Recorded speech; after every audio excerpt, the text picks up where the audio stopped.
আজকে সেই 22 বছরেও 25% উৎসাহ ভাতার কোনো পরিবর্তন হয় নাই। এদেশের বেসরকারি শিক্ষক সমাজ 98% শিক্ষা প্রতিষ্ঠানে দায়িত্ব পালন করলেও মাত্র 1000 টাকা বাড়ি ভাড়া এবং 500 টাকা চিকিৎসা ভাতা পায়। আজকে আমাদের কোনো বদলি নাই। আজকে সারা দেশের বেসরকারি শিক্ষকদের উপর কমিটি কর্তৃক জাতাকল দ্বারা বিভিন্নভাবে মব জাস্টিস হচ্ছে। আমরা এই সকল মব জাস্টিসের অবসান চাই। বন্ধুগণ, এই যে রোজা আসছে, এরপরে আমরা ঈদ, মাত্র কয়েকদিন পরে যখন ঈদুল ফিতর আমাদের সামনে সমাগত, তখন আমরা হিসাব করছি মাত্র 3 থেকে 3,500 টাকা একজন শিক্ষক ঈদের বোনাস পাবে।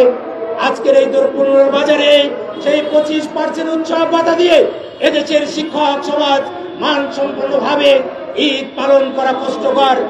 এরপরও আপনারা দেখেছেন ইএফটির একটি জাতাকল শুরু হয়েছে সরকারি কর্মকর্তাদের অবহেলার ফলে এবং তাদের গাফিলতির কারণে। আজকে 3 থেকে 4 মাস যাবৎ বেসরকারি শিক্ষক কর্মচারীরা, হাজার হাজার শিক্ষক কর্মচারী 3 থেকে 4 মাস যাবৎ বেতন পাচ্ছে না। আজকে আমাদের সে দাবিও জানাচ্ছি, অবিলম্বে ইএফটির সমাধান করে তাদের বেতন ভাতা চালু করা হোক। আজকে আমরা এই জায়গা থেকে বক্তৃতার শেষে বিক্ষোভ মিছিল হবে। এই মানববন্ধন এবং বিক্ষোভ মিছিল নিয়ে আমরা ঢাকার বিভাগীয় কমিশনারের কাছে যাব এবং কমিশনারের মাধ্যমে আমাদের মাননীয় প্রধান উপদেষ্টা এবং মাননীয় শিক্ষা উপদেষ্টা বরাবর স্মারকলিপি প্রদান করব। আমাদের মূল দাবি হচ্ছে অনতিবিলম্বে মাধ্যমিক শিক্ষা জাতীয়করণের ঘোষণা প্রদান করতে হবে।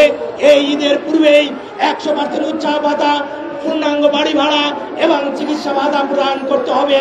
এই দাবিতেই আজকে এই মানববন্ধন এবং বিক্ষোভ মিছিল তথা স্মারকলিপি প্রদান সফল হোক, সেই প্রত্যাশা ব্যক্ত করে আমার যারা বন্ধুরা উপস্থিত হয়েছেন, দূর দূরান্ত থেকে এসেছেন, তাদের সকলকে আন্তরিক অভিনন্দন জানিয়ে, বিশেষ করে আজকে আমাদের সংগ্রামী সাধারণ সম্পাদক স্বামী আল মামুন জুয়েল সহ আমাদের প্রধান উপদেষ্টা মন্ডলীর সদস্য, কেন্দ্রীয় কমিটির সকল পর্যায়ের সদস্যবৃন্দদের আন্তরিক অভিনন্দন এবং শুভেচ্ছা জানিয়ে আমার স্বাগত বক্তব্য এখানেই শেষ করছি।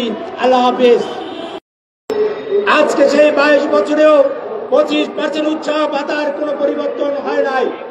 এদেশের বেসরকারি শিক্ষক সমাজ 98% শিক্ষা প্রতিষ্ঠানে দায়িত্ব পালন করলেও মাত্র 1000 টাকা বাড়ি ভাড়া এবং 500 টাকা চিকিৎসা ভাতা পায়।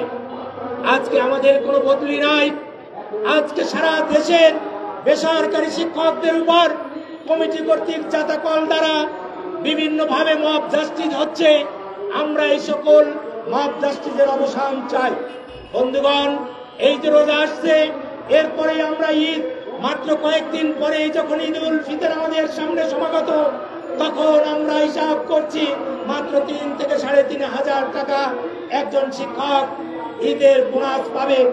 আজকের এই দরপুরের বাজারে সেই 25% উৎসব ভাতা দিয়ে এদেশের শিক্ষক সমাজ মানসম্পন্নভাবে ঈদ পালন করা কষ্টকর।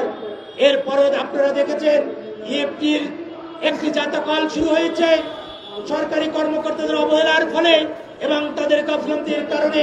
আজকে 3 থেকে 4 মাস যাবৎ বেসরকারি শিক্ষক কর্মচারীরা, হাজার হাজার শিক্ষক কর্মচারী 3 থেকে 4 মাস যাবৎ বেতন পাচ্ছে না।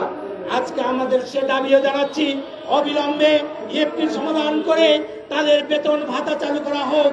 আজকে আমরা এই জায়গা থেকে বক্তৃতার শেষে বিক্ষোভ মিছিল হবে। এই মানববন্ধন এবং বিক্ষোভ মিছিল নিয়ে আমরা ঢাকার বিভাগীয় কমিশনারের কাছে যাব এবং কমিশনারের মাধ্যমে আমাদের মাননীয় প্রধান উপদেষ্টা এবং মাননীয় শিক্ষা উপদেষ্টা বরাবর স্মারকলিপি প্রদান করব। আমাদের মূল দাবি হচ্ছে অনতিবিলম্বে মাধ্যমিক শিক্ষা